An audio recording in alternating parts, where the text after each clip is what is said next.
Wyoming, 1880. Snow spiraled across the station platform, dusting Elizabeth's trunk with white that matched her pale, trembling fingers. The afternoon train had long since departed, leaving her alone with the howling wind and encroaching dark. 3 hours. She'd been waiting 3 hours. Elizabeth stamped her feet.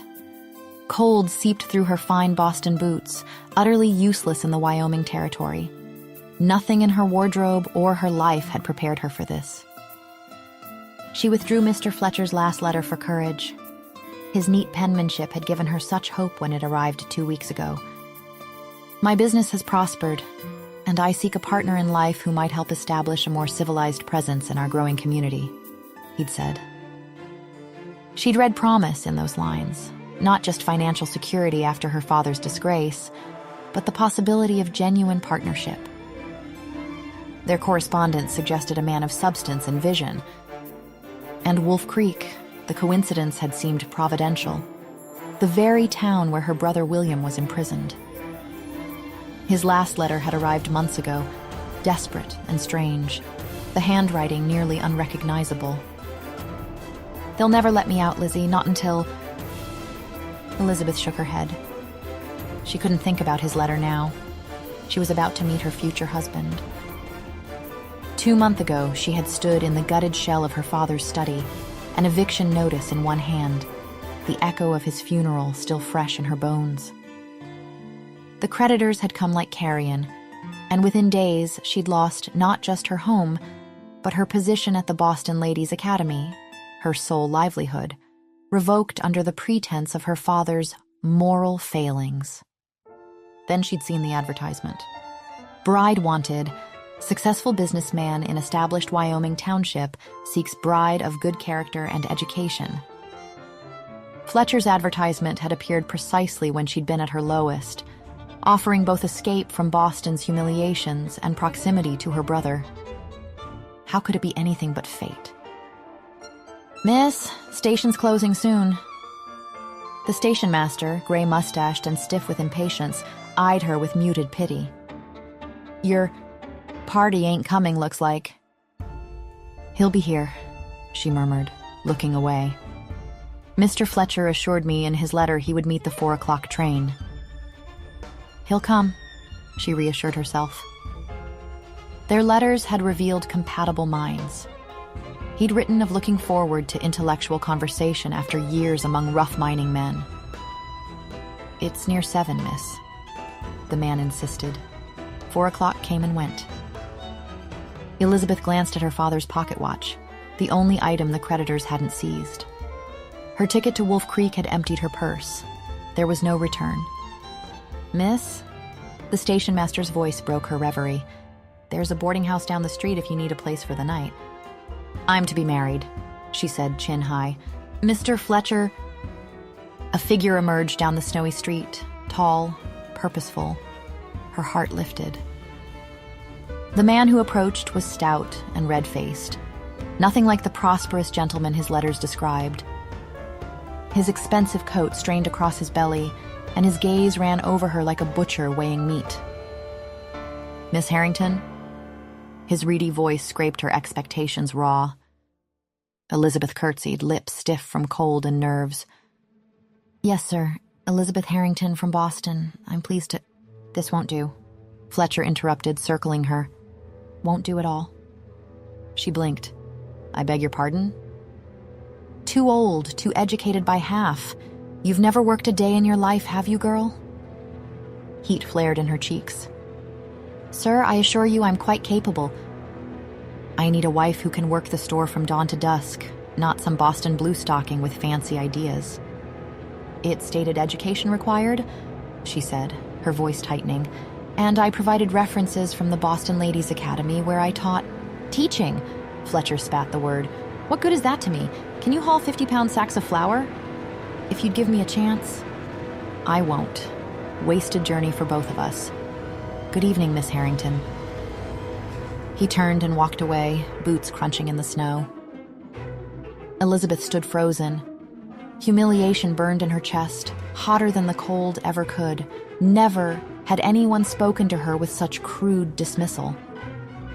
In Boston, rejection came wrapped in politeness. Here it came with a sneer. "Wait!" she called. "Please, Mr. Fletcher, I have nowhere to go." "Not my concern," he said without turning. "Should have stayed where you belonged."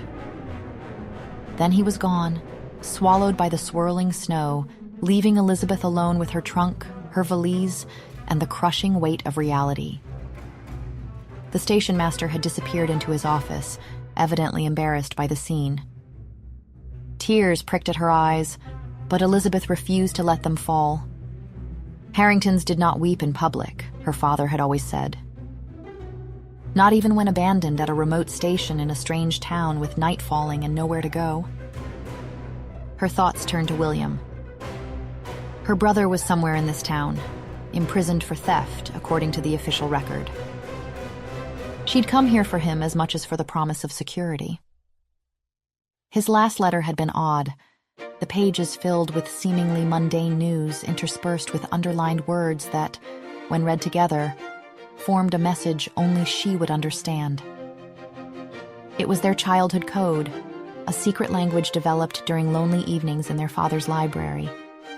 The hidden message had chilled her to the bone. "Sheriff has secret. Need your help. Come soon. Danger." William hadn't specified the nature of this secret, but the urgency was clear. Whatever it was had gotten her brother imprisoned.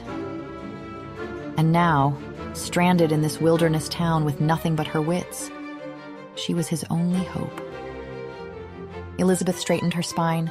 She would not be defeated. Somehow, she would find lodging for the night. Tomorrow, she would inquire about her brother. Perhaps there was another position available, teaching perhaps, or... A drunken miner stumbled out of the saloon across the street, careening into her path. "Well, look at this. Fresh face in town," he slurred, reaching for her arm. Elizabeth recoiled, stepping backward to avoid his grasp. Her heel caught on the uneven wooden platform. The world tilted sickeningly as she began to fall toward the tracks. Strong arms caught her before she hit the ground. In one fluid motion, she was swept upright, and the drunken miner was firmly pushed back with a single hand. "That's enough, Miller." The deep voice rumbled like distant thunder, vibrating through the chest she was suddenly pressed against. "Go sleep it off." The miner's bleary eyes widened with recognition and fear. "Sorry, Sheriff. Didn't mean no harm." He stumbled away, suddenly sobered. Elizabeth found herself looking up, far up, into a face that stopped her breath. The man who held her was tall, extraordinarily so, with broad shoulders under a worn leather duster. Beneath the shadow of his wide-brimmed hat, sharp cheekbones framed a strong jaw dusted with dark stubble. But it was his eyes that held her captive. Amber, almost golden in the fading light, with an intensity that seemed to see through her carefully constructed facade. For one suspended moment, neither moved. His hands at her waist were warm, almost burning through the fabric of her coat. Then, as if suddenly aware of their improper contact, he set her gently on her feet. "You all right, ma'am?" His voice was lower now, controlled, but with a rough edge that sent a shiver down her spine. "Yes," she breathed. "Thank you, Mr. Hayes," he said. "Sheriff Wyatt Hayes." The sheriff, her brother's jailer, Elizabeth thought. "Sheriff," she said, recovering her composure, "I'm Elizabeth Harrington, recently of Boston." Something flickered in his expression. Recognition, maybe. But it passed too quickly to read. "Harrington," he repeated slowly. "Any family in these parts, miss?" Her pulse jumped. William. No one could know about him, or she'd never find a decent place to stay. "No," she lied. "No family anywhere anymore. Harrington's a common name." "Wolf Creek's not kind to those without connections," the sheriff said after a beat, "especially not as winter sets in." "I'm discovering that," Elizabeth muttered. One corner of his mouth curved. "Town's small, but we look after our own." He glanced at her luggage. Mrs. Wilson runs a boarding house on Timber Street. Reasonable rates, clean rooms, might even know of work if you're needing it. I appreciate the assistance, but I wouldn't want to impose. No imposition. He bent to lift her trunk. Town this size, helping stranded travelers falls under my jurisdiction. She had no choice but to follow. They walked down the snow-covered street, past shuttered shops and dim windows. A few townsfolk passed, glancing curiously, then vanishing behind doors. People retire early here, she noted, breath fogging. Smart folks do, he said. Nights get cold and dark. A distant howl rose from the mountains. Wolves, she whispered. Hayes tilted his head slightly, listening. Yes, but they rarely come near town. Rarely, she echoed. But they do come? He met her eyes. In the gloom, his irises glowed. Everything has its territory, Miss Harrington. As long as you respect boundaries, there's little to fear. It sounded like a warning. They stopped before a 2-story clapboard house with warm lamplight glowing from the windows. A painted sign read Wilson's Boarding House. Here we are, he said, setting her luggage at the steps. Mrs. Wilson will see you settled. Thank you, Sheriff. She studied him in the amber glow, rugged, stern, not a villain, but not quite tame. You've been most kind, she murmured. Wolf Creek takes care of its own, he said again, then added with a meaningful glance. Even those just passing through. Their eyes locked. Something unseen passed between them, a pull, deep and strange, as if the earth shifted beneath her feet. Then he stepped back. Good night, Miss Harrington. Good night, Sheriff. She watched until his figure vanished into the dark.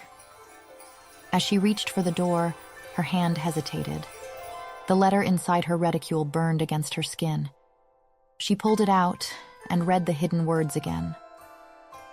Sheriff has secret. Need your help. Come soon. Danger. What truth had William uncovered? What secret could be so dangerous it cost him his freedom? Elizabeth straightened her shoulders. She'd come here to find answers. She would uncover the truth. For William. For herself. And if Wyatt Hayes was hiding something, she would expose it. Chapter 1. The dining room at Wilson's boarding house was modest but warm, a haven from the bitter cold outside. Steam curled from bowls of venison stew at each place setting, the rich aroma making Elizabeth's stomach growl. She couldn't recall when she'd last eaten. Don't be shy, dear, Mrs. Wilson said, setting a basket of fresh bread on the table. Plenty more where that came from. Elizabeth glanced around the table. Mrs. Wilson, plump and kind-eyed with silver-streaked hair. Miss Laura Peyton, a striking redhead from the town dress shop. And Mrs. Hendricks, a stern-faced woman en route to visit a sister in Montana. In Boston, Elizabeth would have known precisely how to navigate such company. What to say, when to smile, how to maintain decorum. Here, she watched for cues, smoothing her napkin as she tried to fit into a world she barely understood. Mrs. Wilson stepped away to fetch more bread. The moment the kitchen door swung closed, Miss Peyton leaned toward Mrs. Hendricks. That's her, she whispered, loudly enough for Elizabeth to hear. Fletcher's mail-order bride, the one he rejected right at the station. How dreadful, Mrs. Hendricks replied, peering over her spectacles. Though I'm hardly surprised. These arrangements never end well. In my day, a woman of quality wouldn't dream of such desperate measures. I heard he took one look at her clothes and said she wouldn't last a week in Wolf Creek. Miss Peyton went on, clearly relishing the story. Called her a shelf-worn spinster in front of half the town. Elizabeth kept her eyes fixed on her stew, cheeks burning. In Boston, gossip never reached the ears of its subject, at least not directly. And now she's stuck, Mrs. Hendricks murmured. No money to return east, I suppose. One wonders about her background. Respectable women don't typically land in such circumstances. Sheriff helped her with her bags, Laura added with a pointed look. Never seen him take such interest in a newcomer, especially a woman. Perhaps she's not as respectable as she appears, Mrs. Hendricks said with a sniff. Elizabeth's grip on her spoon tightened. She refused to let them see her flinch. Mrs. Wilson returned and took in the scene at once. Elizabeth's rigid posture, the other women's two bright smiles. "Laura Peyton," she said, setting down the bread with more force than necessary. "If you have questions about Miss Harrington, perhaps you might ask her directly, instead of whispering like schoolchildren." Laura flushed. "I was just telling Mrs. Hendricks what happened with Fletcher." Which Miss Harrington experienced firsthand and hardly needs to hear repeated, Mrs. Wilson snapped. Then, more gently, to Elizabeth. "You must forgive us, dear. Small towns run on gossip the way cities run on coal. No malice intended." "I understand curiosity about newcomers," Elizabeth said, managing a tight nod. Laura recovered quickly. "Well, since Mrs. Wilson insists on directness, what brings a Boston lady all the way to Wolf Creek? Surely there were suitable matches closer to home." The bluntness nearly made Elizabeth choke. In Boston, such a question would be unthinkable. "Laura!" Mrs. Wilson barked, but the redhead only shrugged. "You told me to ask directly." Elizabeth dabbed her lips with her napkin, buying a moment. "My circumstances in Boston changed suddenly. My father passed recently, and I found myself in need of a fresh start." "A teacher," Mrs. Wilson interjected quickly. "Miss Harrington taught at a ladies' academy in Boston. Fortunate, considering our situation." Laura snorted. "That's putting it mildly. Billy Thompson set fire to the woodshed behind the schoolhouse yesterday." "The town council's desperate," Mrs. Wilson said. "I serve as secretary, and I can tell you, they'd hire almost anyone with proper credentials at this point." "Almost anyone," Mrs. Hendricks echoed, eyes narrowing. "I imagine they'd want references, a respectable family history." Elizabeth froze, then lifted her chin. "My father was Professor Edward Harrington of Cambridge University. My credentials are impeccable." What she didn't say, no one must know about William. His imprisonment had already cost her one position. Here, it could ruin everything. "The council meets tomorrow," Mrs. Wilson said quickly. "I'll introduce you." "You're very kind," Elizabeth murmured. "Nonsense, we need a teacher and you need work. Besides," she winked, "the children could use a little Boston discipline." "Speaking of firm hands," Laura said, leaning in again, "the sheriff certainly moved quickly to assist you, not like him to take an interest in strangers." "He was merely being considerate," Elizabeth said, flushing. "Wyatt Hayes considerate?" Laura raised a brow. "The man barely speaks 3 words a day, all dark and brooding, marches around like an avenging angel." "Laura," Mrs. Wilson warned, "I'm only saying what everyone thinks. He's handsome, sure, but there's something wild about him." She shivered theatrically. "Not that I'd mind being caught in those arms." Elizabeth recalled his hands at her waist, the amber heat of his gaze. "He seemed perfectly civilized to me." "He's a good man," Mrs. Wilson said firmly. "This town was lawless before he came." "Well, I heard he's particularly strict with one prisoner," Mrs. Hendricks said, voice dropping. "A thief from back east. Keeps him locked up tight, no leniency, no visitors." Elizabeth's heart stumbled. "William?" "The sheriff enforces the law as written," Mrs. Wilson said briskly. "Now then, who's for apple pie?" That night, Elizabeth sat by the window of her small room, William's letter open on her lap. The coded message seemed to glow in the lamplight. "Sheriff has secret. Need your help. Come soon. Danger." What secret? And how could she help? Being jilted at the station had felt humiliating, but now it might have been a blessing. As Fletcher's wife, she'd have had no freedom. As the school teacher, she could blend in, ask questions, plan. But it meant getting close to Wyatt Hayes. She thought of his eyes when he looked at her, the resonance she'd felt, a vibration like a struck tuning fork. Dangerous. She pressed her forehead to the cold glass. Snow fell softly outside. Here, she had a second chance, a clean slate, a new name. But if gaining the sheriff's trust meant later betraying him, What did that make her? And worse, what if William was wrong? The Wolf Creek schoolhouse was a simple one-room structure, warmed by a pot-bellied stove. Rows of battered desks faced a chalkboard, windows filmed with grime. A faint scent of smoke lingered in the air. "It's not much," Mrs. Wilson said as they entered, "but it's all we have." "It has potential," Elizabeth replied, removing her gloves and inspecting a dusty shelf of books. The town council had hired her that morning. Her Boston credentials outweighed any doubts. By noon, she was officially the new teacher. By 1 o'clock, she stood before 28 students, ages 5 to 16. Most looked suspicious. A few looked bored. "Good afternoon," she began. "I am Miss Harrington, your new teacher." A red-haired boy smirked. "Till you run off like Miss Barnes did." "That remains to be seen, Mr. Thompson, Billy Thompson." "Ah, the arsonist." "Well, Mr. Thompson," she said, "as I haven't met a cattle driver yet who strikes my fancy, I imagine I'll be here a while. Now, let's begin with an assessment." It didn't take long to see the education had been patchy at best. Most of the older boys struggled to read. The younger ones had barely been taught at all. Only one child truly engaged, a small girl with serious brown eyes and 2 braids. She raised her hand for every question. "Please, Miss Harrington," she asked during geography, "is it true Boston is by the ocean, with real ships?" "Yes, Clara, ships come from all over the world."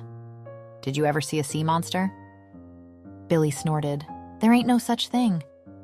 "There aren't any such things," Elizabeth corrected. "And we don't call each other names, Mr. Thompson." Clara pressed on. "What about wolves? Boston got wolves?" "Odd question. Not in the city." "We got plenty here," Billy said with a grin. "They eat little girls who ask too many questions." "They don't eat people," Clara insisted. "Not regular wolves, but the other kind might."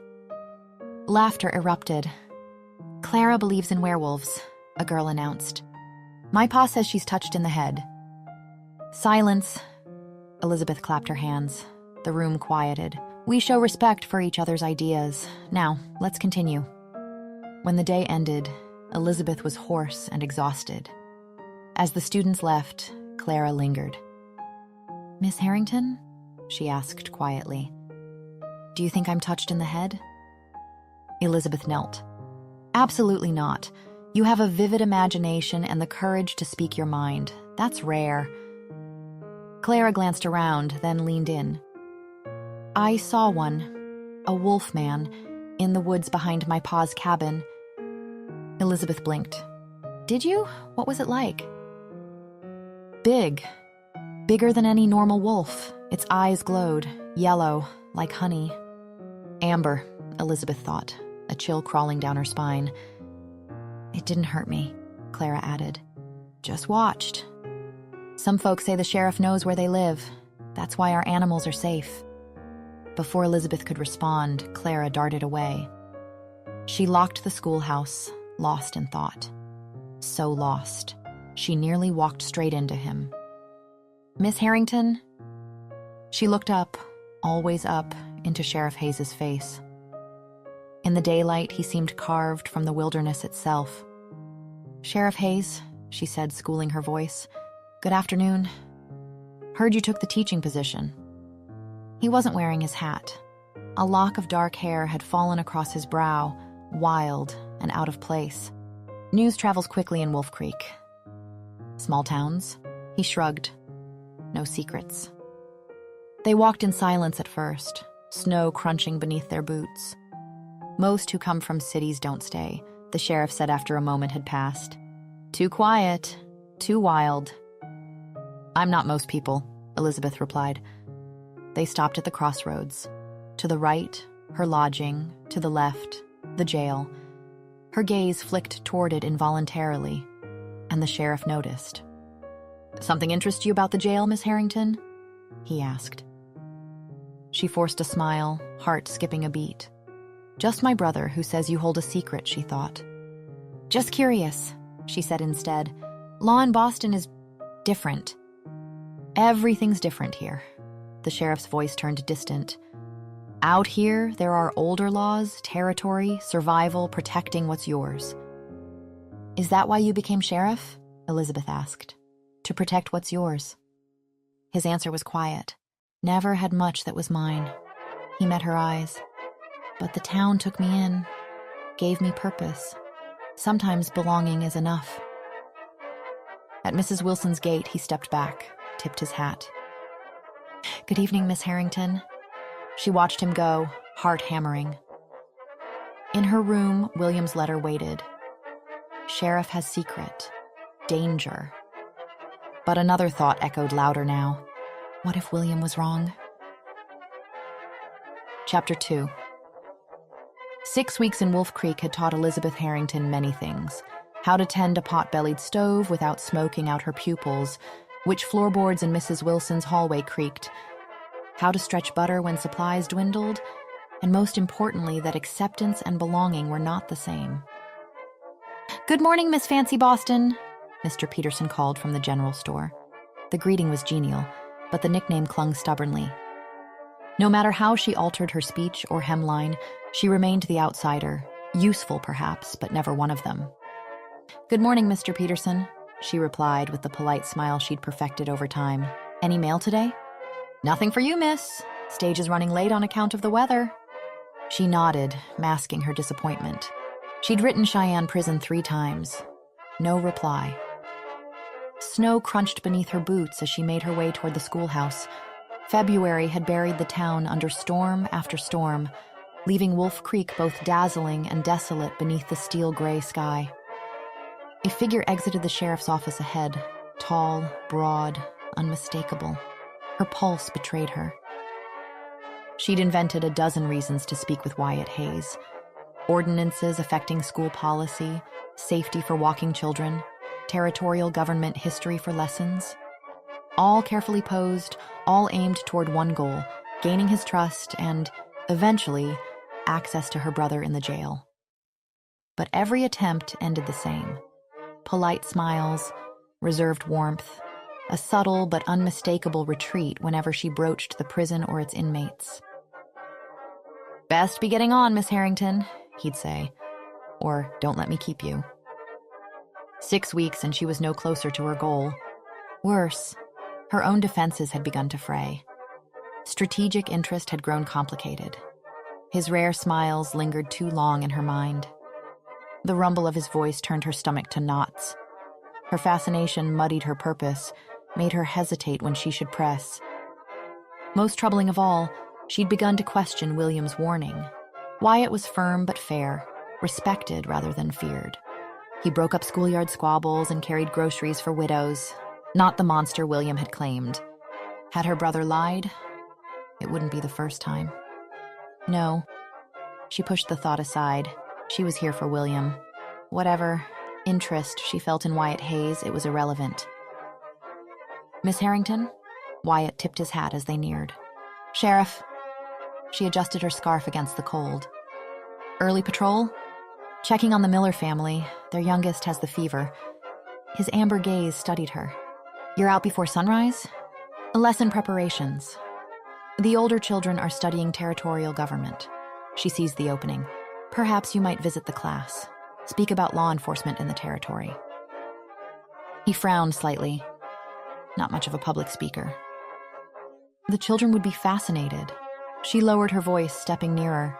You've made quite an impression, especially Clara Sutton. She speaks of you like you're some frontier legend. Something flickered in his expression. Concern, perhaps. Clara has an active imagination. She's a bright child, curious. Elizabeth met his gaze. She still talks about wolves and men who turn into them. His face shuddered. Children and their stories. He glanced toward the mountains. Storms coming in faster than expected. You should cancel classes today. Nonsense, the children are already on their way. Then dismiss early, he said, voice firm, before noon. I don't want children caught in what's brewing. I'll consider it, she replied coolly. Wyatt stepped closer. The heat of him met the cold air between them, Leather, pine, something wild beneath it. Her breath hitched. Elizabeth. The sound of her name, rare, deliberate, sent a slow warmth through her. Promise me. Early dismissal. His urgency startled her. For a heartbeat, she thought he might reach for her. His hand lifted, then fell back. Good day, Miss Harrington.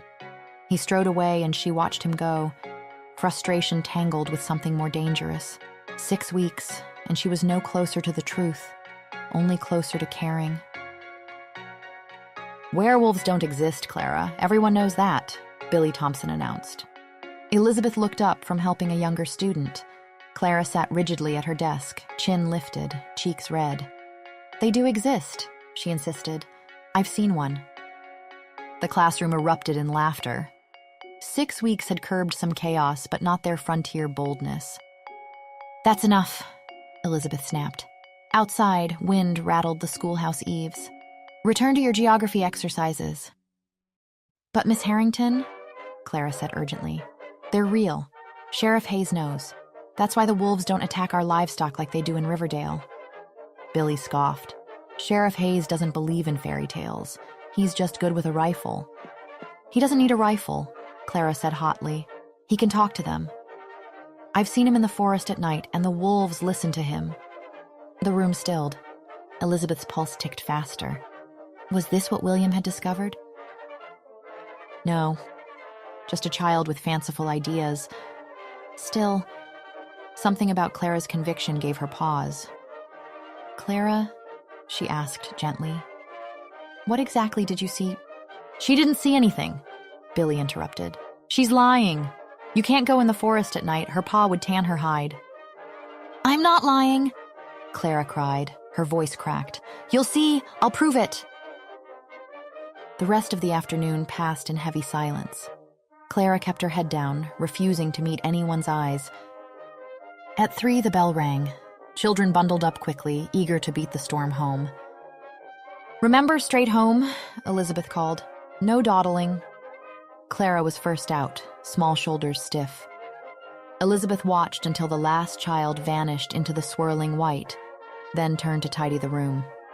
She didn't hear the footsteps through the wind. Only the door slamming open made her jump. John Sutton stood in the doorway, snow on his coat, panic on his face. Even from across the room, she smelled whiskey. Where is she?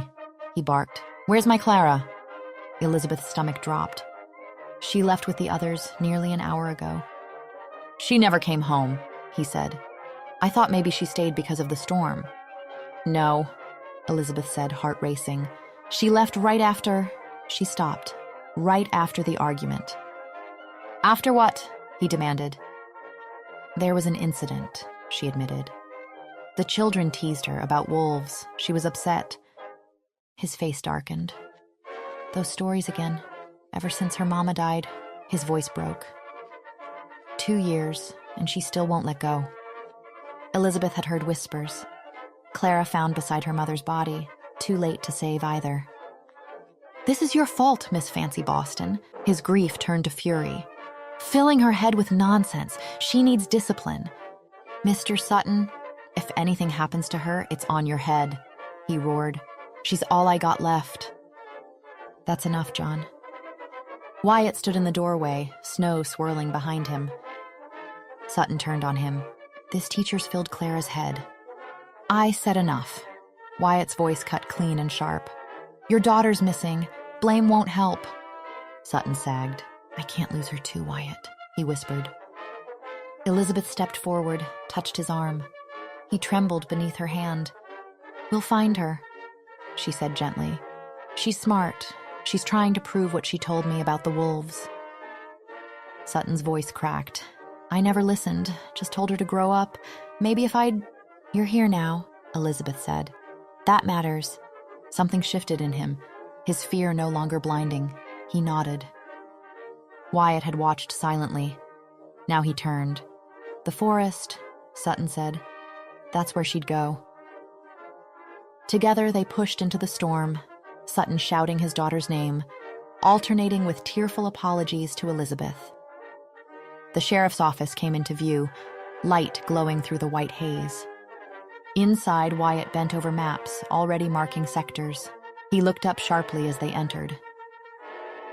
"Clara's missing," Elizabeth said breathlessly. "She ran after the argument. We think she went into the forest." Something flickered in Wyatt's eyes. Not shock, resignation. "How long?" he asked, pulling on his coat. "Less than an hour." "She'll freeze to death out there," Sutton cried.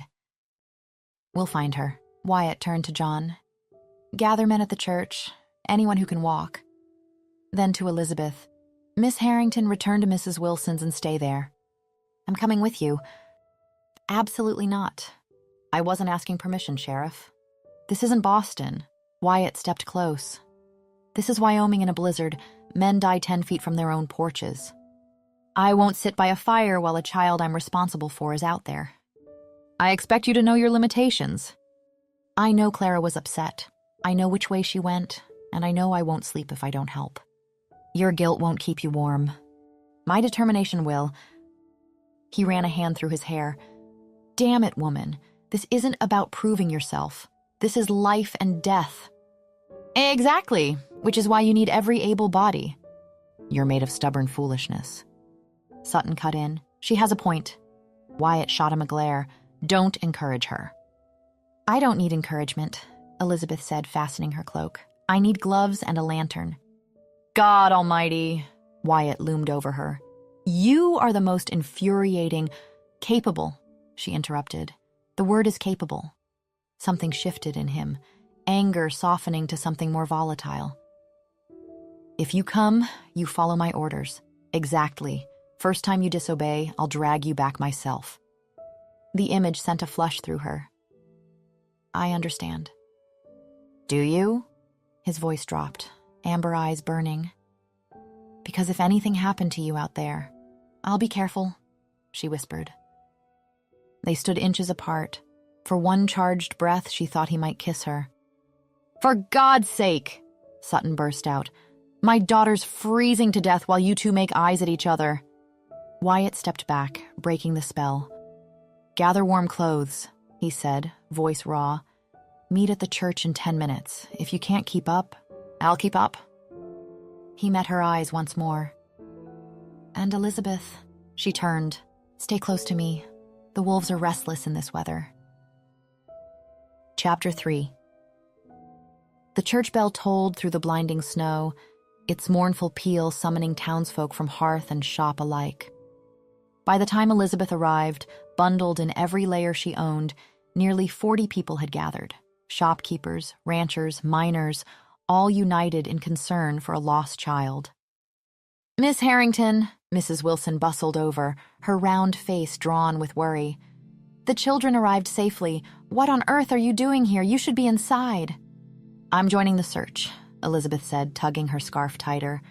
"That's no place for a lady," the older woman protested. "The men will handle it." "Clara ran because of what happened in my classroom. I won't sit idle." Mrs. Wilson studied her face, then gave a reluctant nod. "Then I'm coming too. I've lived here 30 years, know these woods better than most men." Before Elizabeth could answer, Wyatt's voice rang out over the murmuring crowd. Standing on the church steps, black coat dusted white, he seemed carved from the storm itself. Grim, solid, elemental. "We have a child missing in the worst storm of the season," he said. "Clara Sutton, age 7, last seen heading east from the schoolhouse, likely toward Widow's Peak." He gestured toward the dark trees. "We'll form parties of 5, lanterns and ropes only, no firearms. Sound doesn't carry in a blizzard, and I won't have anyone shooting at shadows." He assigned search parties swiftly, organizing by terrain and experience. Elizabeth was grouped with Mrs. Wilson, Mr. Peterson, the blacksmith, and Wyatt himself. "Stay within arm's reach of each other," he instructed. "If you find Clara, signal with 3 short whistle blasts. If you're lost, stay put and blow continuously." Moving through the crowd, he checked supplies and handed out whistles. When he reached Elizabeth, he paused. "Last chance to reconsider," he said softly. "Not a chance," she replied, meeting his eyes. Something flickered there. Respect, perhaps. Stay behind me. Step where I step. The search parties moved out, lanterns flickering like fireflies against the storm. Elizabeth's group trudged east, into the forest Clara had once claimed was home to wolfmen. Wind screamed through the pines, blowing snow sideways into their faces. Within minutes, the town vanished behind them. Elizabeth struggled to match Wyatt's long strides, slipping on hidden ice beneath fresh snow. "Slow down," Mrs. Wilson called. "Not all of us have legs like tree trunks, Sheriff." Wyatt adjusted his pace without protest, his awareness of the group unshaken by urgency. Every few minutes, he stopped to lift his face to the wind, scenting the air like a hound. "Clara!"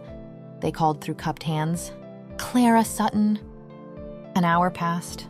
The cold crept through Elizabeth's layers, numbing fingers and face. Yet Wyatt pressed forward with growing certainty, changing direction with subtle shifts, nostrils flaring, head tilted slightly, as if following a trail no one else could see. She pushed to his side. "Sheriff, how are you navigating? I can barely see 10 feet ahead." His eyes glinted in the lantern light. "Experience. The forest speaks to those who listen." "And what is it saying now?" He hesitated. "That we're not alone."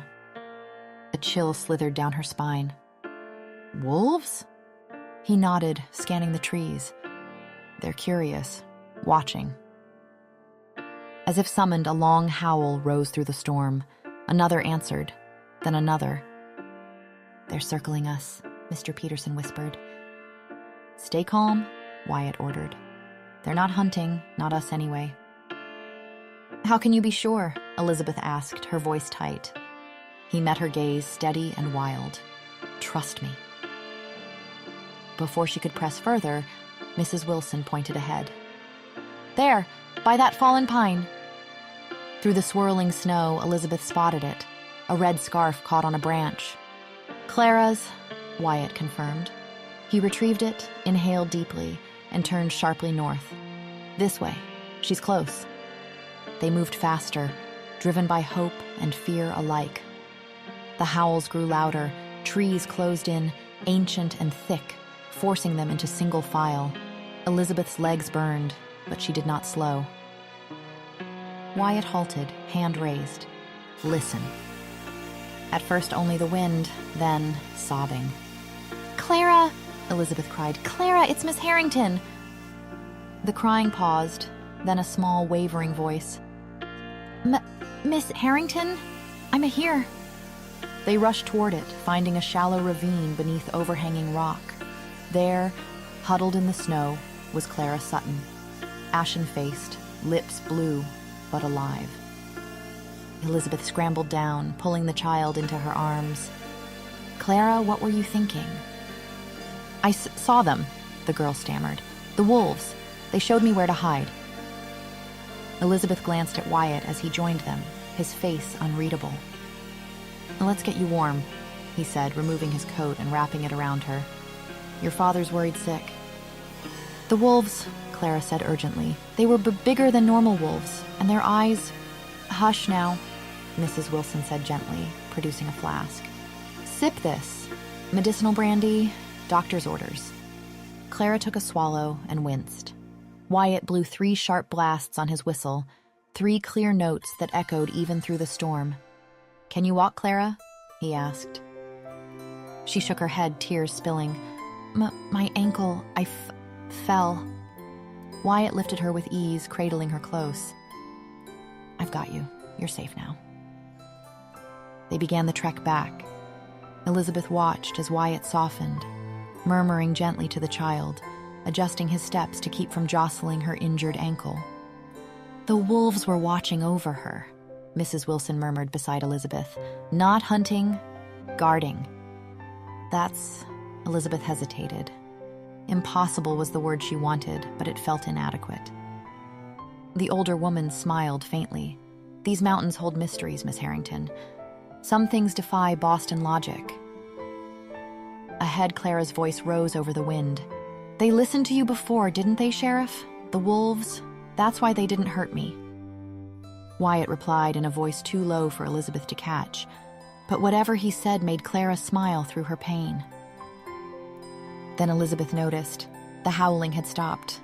Not faded, stopped, the moment they found her. Yet she felt their presence still, watching from the trees. "Sheriff has secret," William's message had said. She shivered. Chapter 4. The town hall glowed with lamplight, laughter and music spilling from its open doors into the cold night.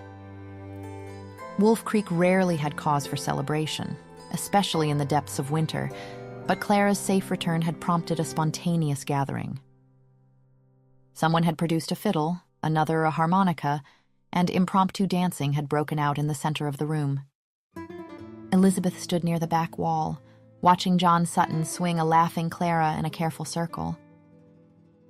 "Quite a turnaround," Mrs. Wilson commented, appearing at Elizabeth's side with 2 cups of steaming cider. "Haven't seen John smile like that since before Martha passed." Elizabeth accepted the drink gratefully.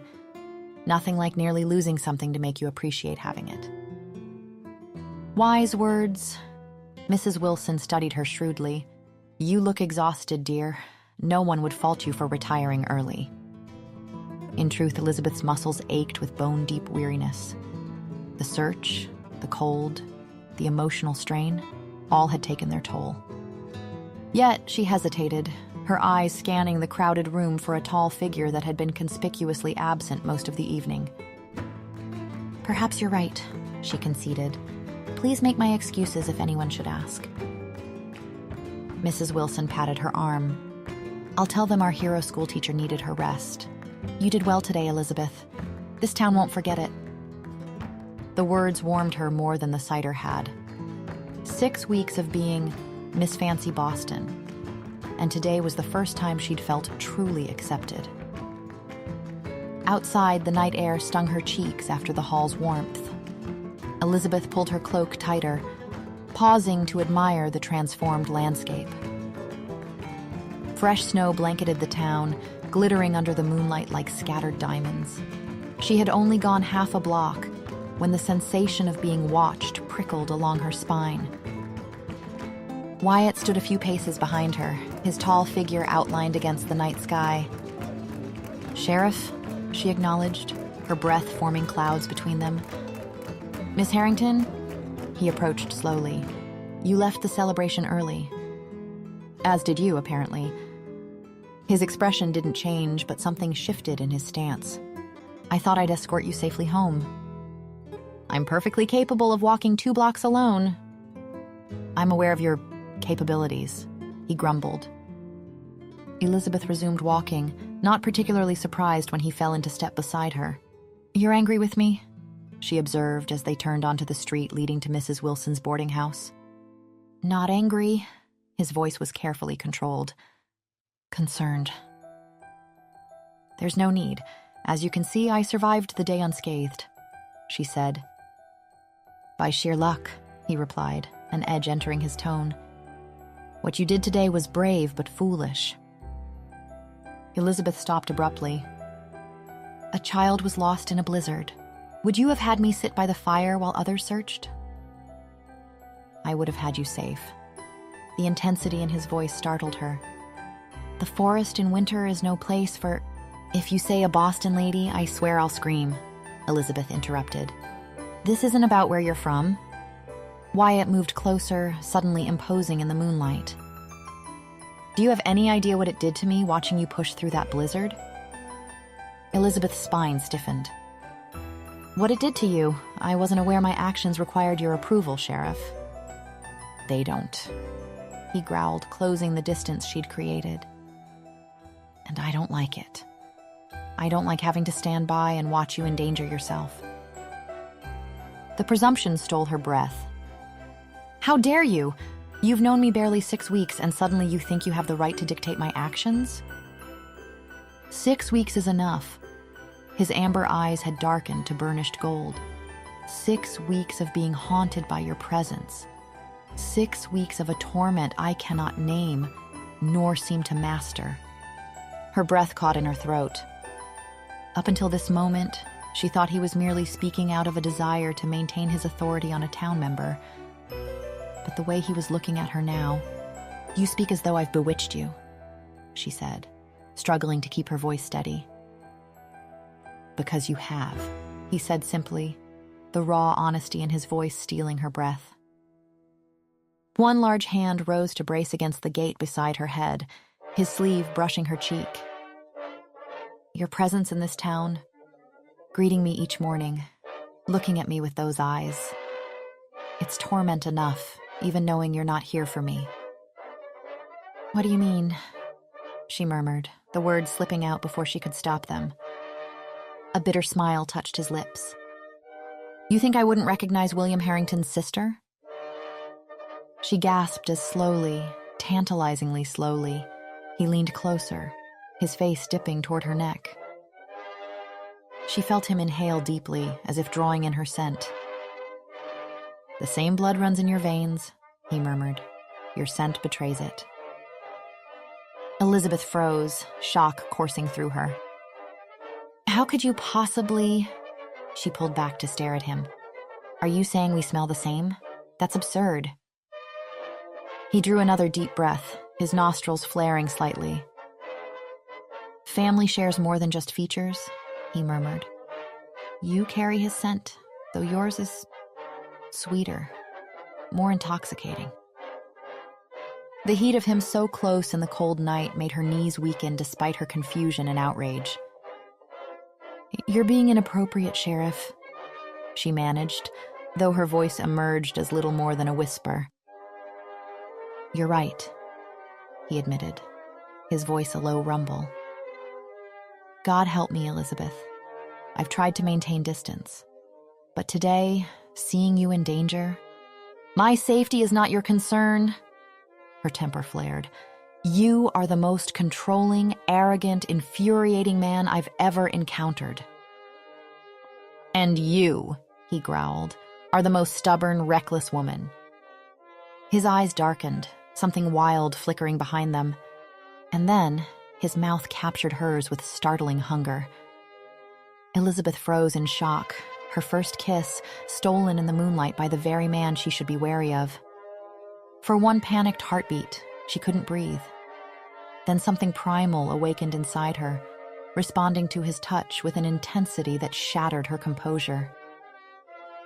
Her hands clutched his shirt, pulling him closer instead of pushing away. The impropriety, the danger, none of it mattered against the overwhelming sensation of his lips on hers. Wyatt wrenched himself away, breathing hard. "I shouldn't have," Hiss whispered. "Forgive me. It won't happen again." Elizabeth touched her lips. 24 years of proper Boston upbringing hadn't prepared her for this. "Good night, Miss Harrington," Wyatt said, retreating. Elizabeth watched him stride away, disappearing into the shadows before she could formulate a response. As she turned toward Mrs. Wilson's door, a wolf howled in the distance. The sound echoed through the night, lonely and haunting. Chapter 5. A month after Clara's rescue, Wolf Creek had transformed from a town that merely tolerated Elizabeth's presence to one that embraced her. The change was evident in 100 small ways: merchants saving choice items for our teacher, parents inviting her to Sunday dinners, even Billy Thompson bringing her a roughly carved wooden apple for her desk. "It's not much to look at," Mrs. Wilson observed as Elizabeth arranged wildflowers in a vase for the boarding house parlor. "But this town changes with the seasons, cold and suspicious in winter, warm and welcoming come spring." Elizabeth smiled, adjusting a sprig of mountain bluebell. "I never expected to feel so at home here." "Saving a child goes a long way," the older woman replied. "You've proven yourself one of us." "One of us?" The words warmed Elizabeth, even as they complicated her purpose in Wolf Creek. She had come for William to uncover whatever secret had led to his imprisonment. Yet with each passing day, her mission faded against the backdrop of genuine connection to the town and its people. All except one. Since that night outside Mrs. Wilson's gate, since the kiss that still haunted her dreams, Sheriff Wyatt Hayes had maintained a careful, deliberate distance. When their paths crossed on Wolf Creek's single main street, He would tip his hat politely, his amber eyes revealing nothing of the fire that had burned there beneath the moonlight. In public gatherings, he positioned himself at opposite ends of the room. If she entered the general store while he was there, he would conclude his business with suspicious haste. He was avoiding her, deliberately, completely. It should have been a relief. After all, he knew her secret, had somehow recognized her connection to William through means she still couldn't comprehend. But a month had passed with no public revelation of her true purpose in Wolf Creek.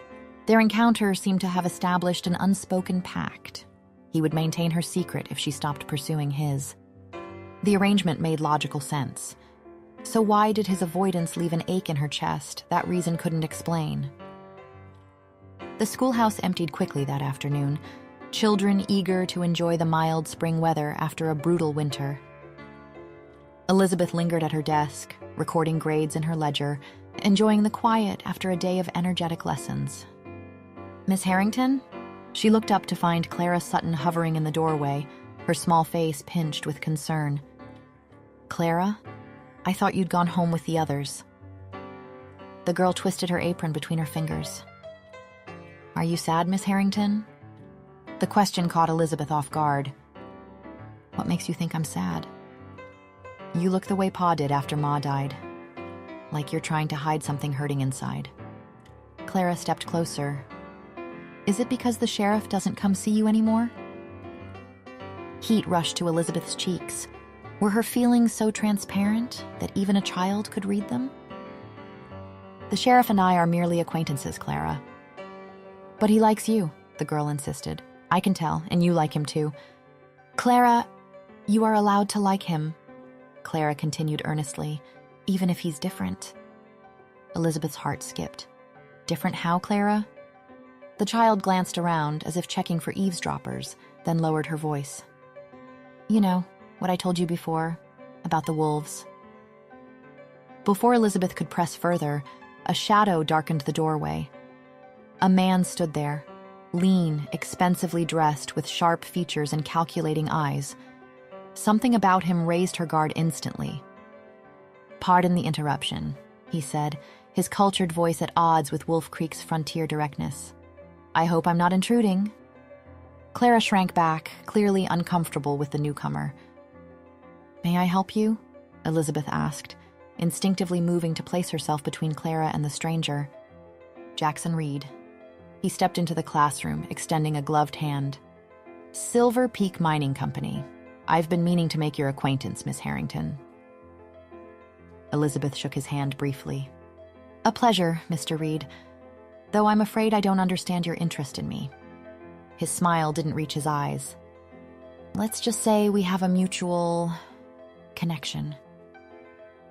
"Clara," Elizabeth said, not taking her eyes off Reed, "your father will be wondering where you are.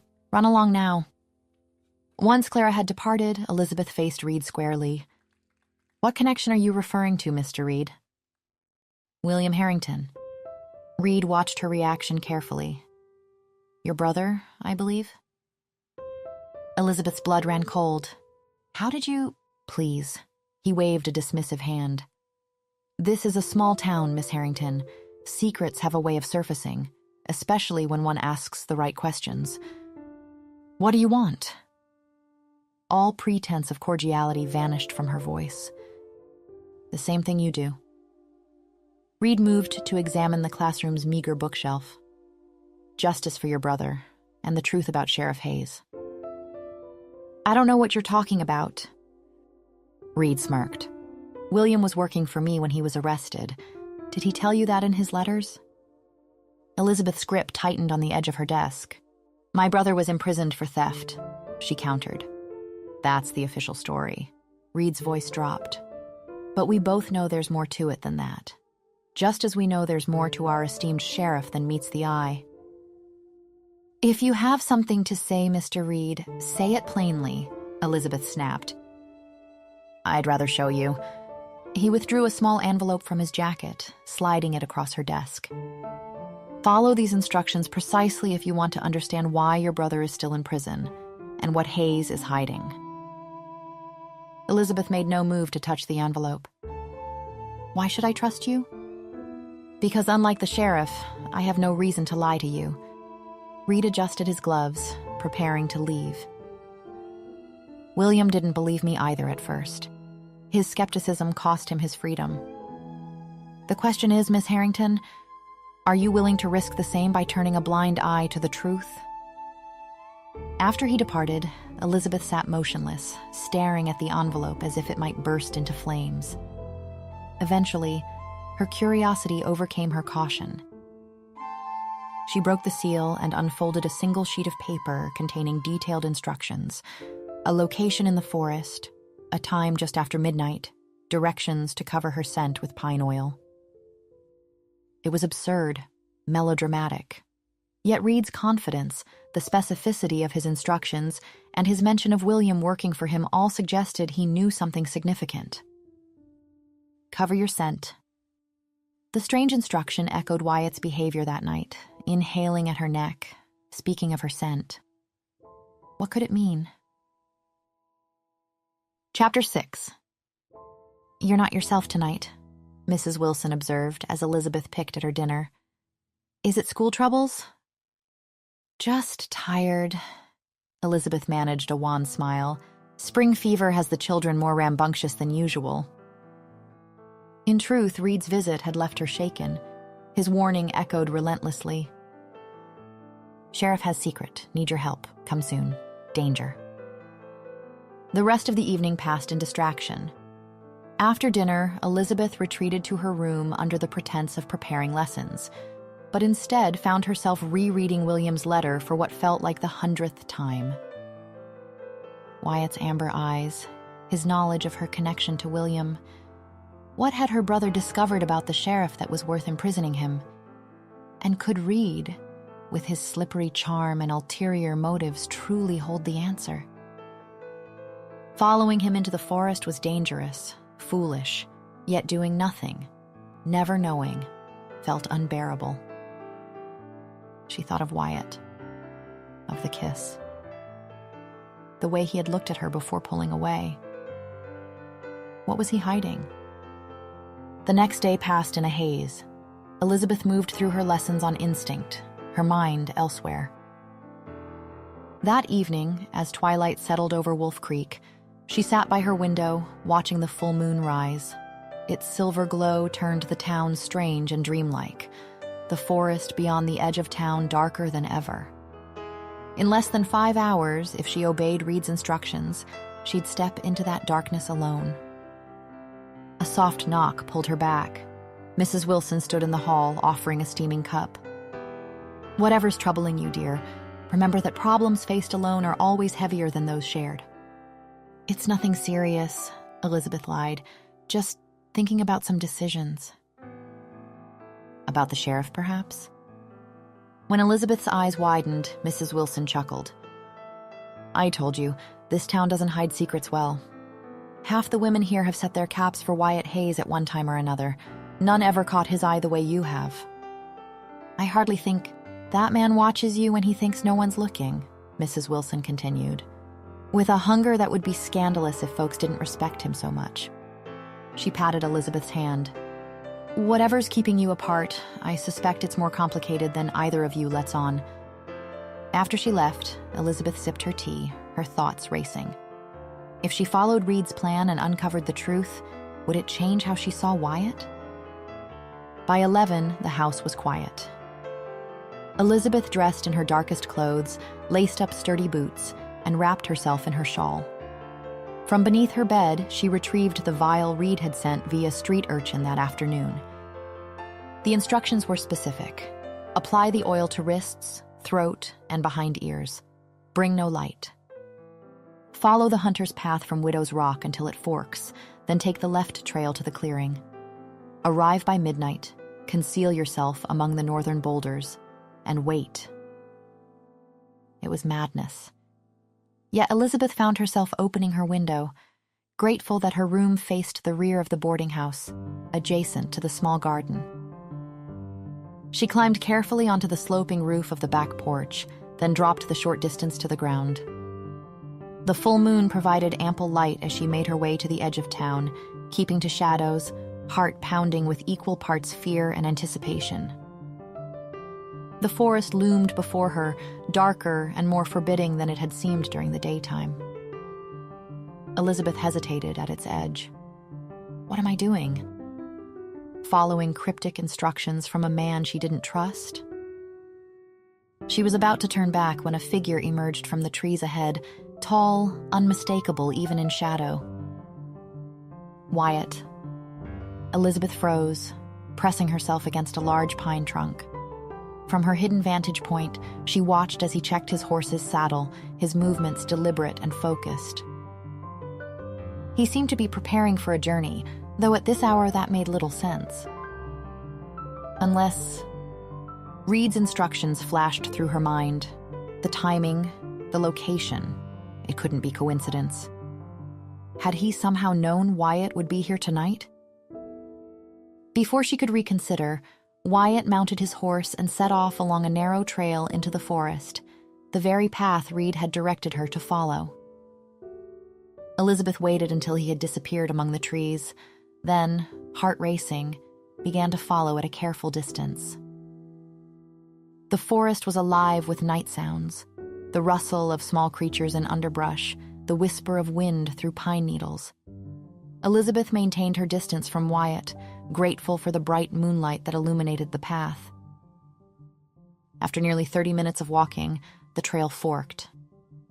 Wyatt took the left path without hesitation, confirming Reed's knowledge of his movements. Elizabeth followed, increasingly uneasy about the implications. The path eventually opened into a large clearing ringed by towering pines.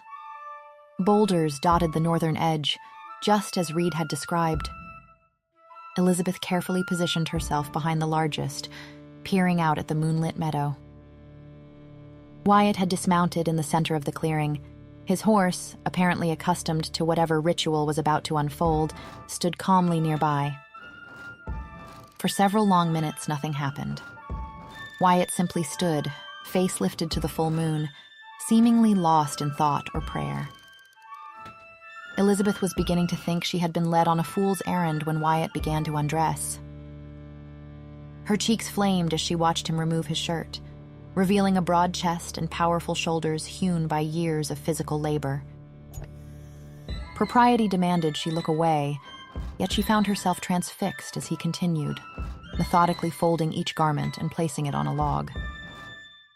When he stood completely unclothed in the moonlight, Elizabeth finally averted her eyes, mortification warring with a distinctly improper fascination for his magnificent form. Whatever she had expected to witness tonight, it certainly hadn't been this. A strange sound drew her attention back to the clearing, a low groan that seemed torn from Wyatt's throat. When she looked, he had fallen to his knees, his body rigid, face contorted in what appeared to be pain. Fear gripped her. Was he ill? Injured? Should she reveal herself, offer assistance? Before she could decide, Wyatt's body began to change. His hands, fingers lengthened, nails curved into claws. Muscles swelled, his back arched, fur burst across his skin in ripples. The transformation was swift, violent, unnatural. Elizabeth pressed a hand to her mouth, stifling a gasp. Where Wyatt had knelt, a massive wolf now stood, silver gray in the moonlight, with eyes that glowed a familiar amber gold. Elizabeth's world tilted. Wyatt Hayes, respected sheriff of Wolf Creek, was a wolf, a creature of legend made flesh. Chapter 7. The wolf stepped forward, lowering its great head to sniff the spot where Elizabeth had stood moments earlier. Those amber eyes, Wyatt's eyes, shone with a knowing no beast should possess. Pressed against the cold stone of the boulder, Elizabeth dared not breathe. A twig cracked beneath her boot. The wolf's head jerked up, ears alert. Panic eclipsed reason. She bolted, tearing through the underbrush, branches lashing her face, skirts snagging on thorns. Behind her, a growl rose, low and startled. Roots and stones threatened to trip her in the patchy moonlight. She heard him, Soft footfalls, powerful and deliberate. He's following. He saw me. Dear God, what have I done? The truth was impossible. Wyatt Hayes, a wolf, the man who ruled Wolf Creek, the man who had kissed her. Veering off the path, Elizabeth plunged into thicker woods, lungs burning, limbs trembling. She had no sense of direction, only the need to run, away from what she'd seen, what she now knew. A fallen log blocked her path. She scrambled over it, her skirt ripping. She landed hard, twisting her ankle with a sharp jolt. Stifling a cry, she limped onward. The forest fell unnaturally silent. No nightbirds, no rustle of small things, only her breath and the brittle crack of twigs beneath her feet. The chase had gone quiet. Worse. He was circling, hunting. She stumbled into a small clearing bathed in silver moonlight, shadows thick beneath the pines. For one breathless moment, she dared hope he was gone. Then came the growl. Not from behind. 3 coyotes emerged from the brush ahead, eyes gleaming, ribs sharp beneath thin fur. Real animals this time, hungry, opportunistic, and she was alone. Elizabeth backed away slowly, snatching up a fallen branch. "Stay back," she said, her voice trembling. The coyotes fanned out, fangs bared. Another slunk in from the right, then a 5th, surrounded. The largest crouched to spring. She raised the branch, heart pounding. They would tear her apart. It leapt. A silver blur struck midair with a sound like breaking bones. A snarl shook the clearing. The wolf, Wyatt, stood between her and the coyotes, blood already darkening his coat. The pack hesitated, then surged. He met them with fury. Jaws crushed the nearest throat, claws tore flesh, but they had numbers. While he fought too, another circled behind. Elizabeth swung wildly, striking the flanker's snout. It yelped and skittered back, buying Wyatt a precious second to kill again. Blood streaked his silver fur, he fought on. At last the coyotes broke, fleeing into the trees. Wyatt chased them to the clearing's edge, snarling, then turned back, bloodied, breathing hard. Elizabeth stood frozen, branch clenched tight. This beast, this man, had saved her life. He limped toward her, staggered. "You're hurt," she whispered, absurdly, instinctively. The wolf's ears twitched. He understood. Lowering the branch, she whispered, "Let me help you." He watched her, wary but still. Then slowly he lay down. "I'll fetch your clothes and your horse. Wait here." The wolf dipped his head, or so she thought. She turned and retraced her steps, ankle throbbing, heart pounding. She found the horse where he'd left it, standing calmly by the boulder. It watched her without alarm as she retrieved Wyatt's clothes from the saddlebags. Leading it back was slow work. The horse balked at first, but followed her firm voice and steady hand. The wolf was gone. In his place, Wyatt, naked, unconscious, wounded. She dropped beside him, draped his coat over him. The gash on his shoulder was deep. The wound on his thigh bled freely. "Wyatt," she said, pressing her hand to his cheek. His skin burned. "Fever." She tore strips from her petticoat, bound his wounds, and looked to the horse. Could she lift him? She had to. Bracing herself, she heaved his body over the saddle, straining with effort and the strange intimacy of the task. She dressed him minimally, shirt, trousers, and secured him with his belt. The journey back to town was slow, painful. She paused often to check his bandages, whispering reassurances to the horse, praying no one would see them. At last, Wolf Creek appeared. She slipped through back alleys and shadows, guiding the horse behind the jailhouse to his cabin. No lights, no witnesses. Getting him down nearly broke her, but she managed, dragging and half-carrying him inside. The room was tidy. Bed, stove, books, nothing more. She got him into bed, fetched linens and whiskey, cleaned the wounds. Her hands moved surely, instinct guiding where training could not. When all was done, she placed a cool cloth on his brow and sat beside him, exhaustion creeping in. The eastern sky lightened. He had saved her, fought for her, risked his secret. And now she knew. What was he? What would he say when he woke? Her head fell forward, hand still resting near his. Sleep came, uneasy and full of questions. Chapter 8. Elizabeth woke with a jolt, her neck stiff from sleeping upright. Wyatt was still in the bed, his breathing steadier now. She leaned forward, placing a tentative hand on his forehead. The fever had broken. Relief flooded her. She began to withdraw her hand, only to freeze when his eyes suddenly opened. Elizabeth couldn't look away, caught by the naked vulnerability in his gaze. "You're awake," she managed at last. "How do you feel?" A flicker of surprise crossed his features. "I've been better," he replied, his deep voice rough with sleep. She rose quickly, needing a moment to steady herself, and poured water from the pitcher she'd filled during the night. "You lost blood," she said gently. "The wounds were deep." Wyatt drank deeply. When he lowered the cup, his expression had grown solemn. "You should have run," he said. "You saved my life," Elizabeth met his gaze. "Those coyotes would have torn me apart if not for you." "After you fled from me in terror," Wyatt observed. Heat rose to her cheeks at the memory of her panicked flight, but to her surprise, a resigned smile touched his lips. "No one is prepared for what I am," he murmured, "not even me when it first happened." Elizabeth frowned.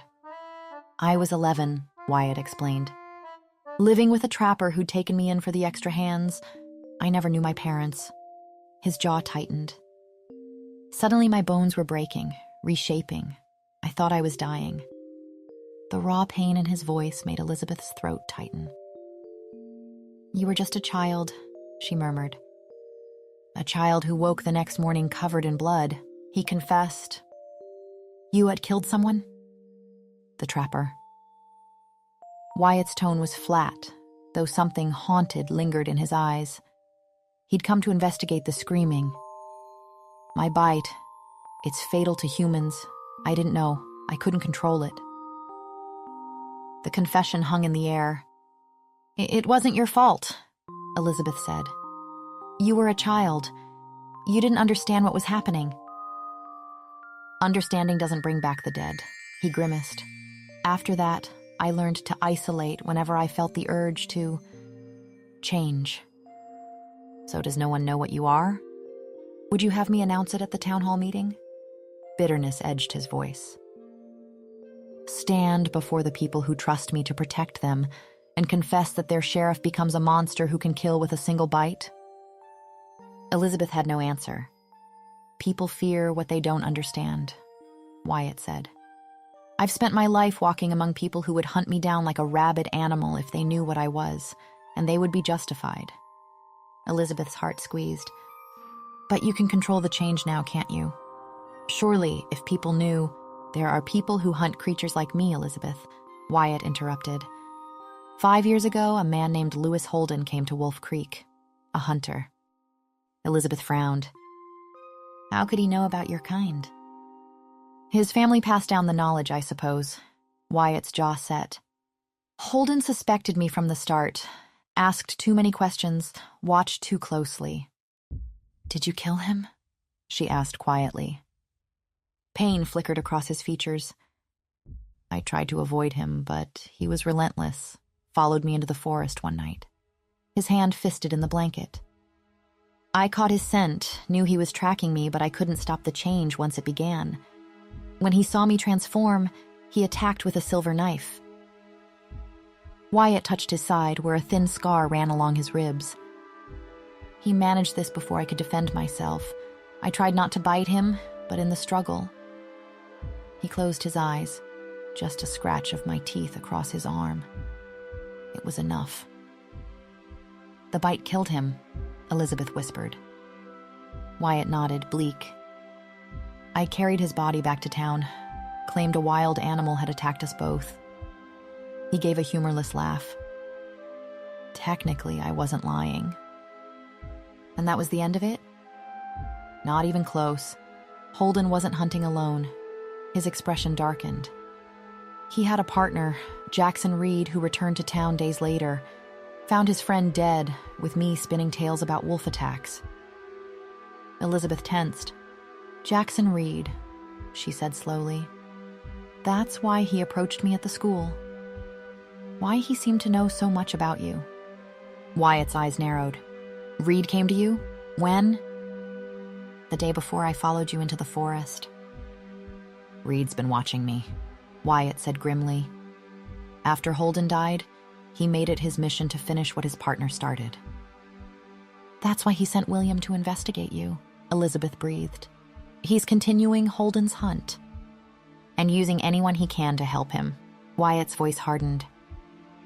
What exactly happened with William? She asked, needing to understand. Wyatt sighed. Reed hired him to investigate rumors of a wolf man in these parts, filled his head with stories of monsters hiding among ordinary folk. William was young, impressionable, and needed the money, I imagine. He followed me, eventually saw what I became. But unlike Holden, he didn't confront me directly. He broke into the assayer's office, stole silver to make bullets. Wyatt met her gaze. I caught him in the act. The charge was legitimate, breaking and entering theft, but I kept him imprisoned longer than the crime warranted. Had him transferred to the territorial prison to keep him from spreading what he knew. The silence stretched between them. So you do admit it was unjust, Elizabeth said. I was afraid, Wyatt admitted. Afraid of what would happen if the town learned what walks among them. These people... His tone softened. They've been my family, my refuge. The only place I've belonged in decades. But you've seen how superstitious they can be. If there was evidence, he shook his head. They would turn on me in an instant. Even good people become dangerous when they're afraid. Elizabeth felt the weight of his isolation, of a life spent in hiding, never truly known. No one has ever accepted what you are? She asked sadly. No one has ever known and not tried to kill me, he replied. Her heart ached for him. I've seen what you are, she said. Do you fear me too? The question lingered between them, heavy with meaning. I should, he admitted, but instead I find myself hoping for things I've never dared hope for. He was silent a long moment, as if weighing every word. Since you arrived in Wolf Creek, I've felt something I've never experienced before. From the moment you stepped off that train, something inside me responded to you. Not just the man, but the wolf, too. What do you mean? Elizabeth asked, hardly breathing. Your scent, he said. It calls to me in ways I can't explain. I know where you are without looking. At night, when I try to sleep, I hear your heartbeat as if you were lying beside me. Her pulse quickened. But then why have you been avoiding me? She asked, flushing. I had to. His fingers tightened on the blanket. Being near you makes the wolf restless, hungry. That night at Mrs. Wilson's gate, I had no right to touch you, but I couldn't stop myself. His amber eyes locked on hers. You haunt me, Elizabeth, in both my forms. When I'm the wolf, I find myself drawn to wherever you are, circling the boarding house at night, just to be near you. You've been watching me? She whispered. I've never felt this way before, this pull, this need. It terrifies me. Why? Because I've spent my life alone for a reason. Vulnerability flickered across his face. I'm dangerous. What I feel for you, it's too consuming. The wolf wants to claim you. And he broke off. And you? She prompted gently. I want you in ways I've never wanted another living soul. Not merely as a man desires a woman, though the Lord above knows such thoughts have haunted my dreams. I yearn for your presence each morning, to hear your voice in these walls, to catch the faint trace of your perfume. His voice faltered. I wish to share with you burdens I have borne in solitude since childhood. His yearning stole her breath. No man had ever spoken to her so honestly, so unguarded. But then bitterness crept in his tone. You have to understand, Elizabeth. I'm not fully human. My bite kills. What kind of life could I offer you? That should be my choice, she said softly. You can't possibly... I can't explain what I feel either, she interrupted. The way my heart races when you're near. I came here for William, but I stayed for... She hesitated, then added, I stayed for you. Hope flickered in his eyes, quickly hidden. You don't know what you're saying. What I am is someone who has lived in fear, yet chosen to protect rather than harm, who saved my life at risk of his own. She squeezed his hand. I may not understand everything about what you are, Wyatt Hayes, but I understand enough to know you are worth loving. His eyes darkened, falling to her lips. Elizabeth, he said, her name a warning, a plea. She understood. Leaning forward, she kissed him. Not with hunger, but with understanding, with acceptance. The beginning of something neither had dared to hope for. Chapter 9. Elizabeth found Ms. Wilson outside the boarding house an hour later. Good heavens, child. I was beginning to wonder if you'd been carried off by wolves. Her gaze held concern, not judgment. I need to cancel classes, Elizabeth said. Sheriff Hayes was injured. Hunting accident. Hunting accident, Mrs. Wilson echoed, clearly skeptical. Well, the children won't mind a holiday. Anything you need? Food, bandages, Elizabeth hesitated, and discretion. Mrs. Wilson nodded. I'll send Billy Thompson's mother over with a stew. You take care of our sheriff. As Elizabeth turned, movement across the street caught her eye, a lean figure slipping between buildings. She quickened her pace toward the general store, but a hand clamped over her mouth and dragged her into an alley. Not a sound, Reed hissed, the cold barrel of a gun pressing against her ribs, or I'll put a bullet through you right here. Fear stole her breath. What do you want? She managed once he loosened his grip. Justice, he said, voice tight with obsession. Your wolf killed my partner. The town deserves to know the truth. He forced her toward the street just as Church let out. Conversations died at the sight of Reed holding Elizabeth at gunpoint. Good morning, good citizens of Wolf Creek, he called. I believe it's time for a reckoning. Mr. Peterson stepped forward. What's the meaning of this, Reed? Let Miss Harrington go. Not until you all see the truth. Reed tightened his grip. Fetch the sheriff. Tell him to come unarmed or the schoolteacher dies. Elizabeth spotted Billy Thompson break from the crowd, sprinting toward Wyatt's cabin. Around them, townsfolk watched in stunned silence. This man is deranged, Elizabeth shouted. Don't listen to... The barrel pressed harder. Your beloved sheriff has been lying to you all, Reed declared. He's not human. He's a monster. Murmurs rose, disbelief, confusion, a few uneasy chuckles. Then the crowd parted. Wyatt appeared, pale but alert, his injured shoulder visible beneath a hastily buttoned shirt. His gun belt was gone. Let her go, Reed, he said quietly. This is between you and me. Oh, it's between you and everyone now. Reed's voice sharpened. Show them. Transform, or she dies. What's he talking about, Sheriff? Someone asked. Wyatt's eyes never left Reed. You don't want to do this. I've waited 5 years. Reed's finger tensed on the trigger. Change, now. Elizabeth felt the tremor in his arm, not fear but anticipation. He wanted this. Wyatt slowly unpinned his badge and set it on the ground. He looked out at the crowd, neighbors he'd protected for years. "Step back," he said softly. Something in his voice made them obey. Reed's grip tightened. Then, before their eyes, Sheriff Wyatt Hayes began to change. It happened faster than it had in the forest, bones cracking, skin shifting, fur rippling across his body. Within moments, a massive wolf stood where a man had been. Screams erupted. Women shielded children. Men looked for weapons. "See?" Reed shouted.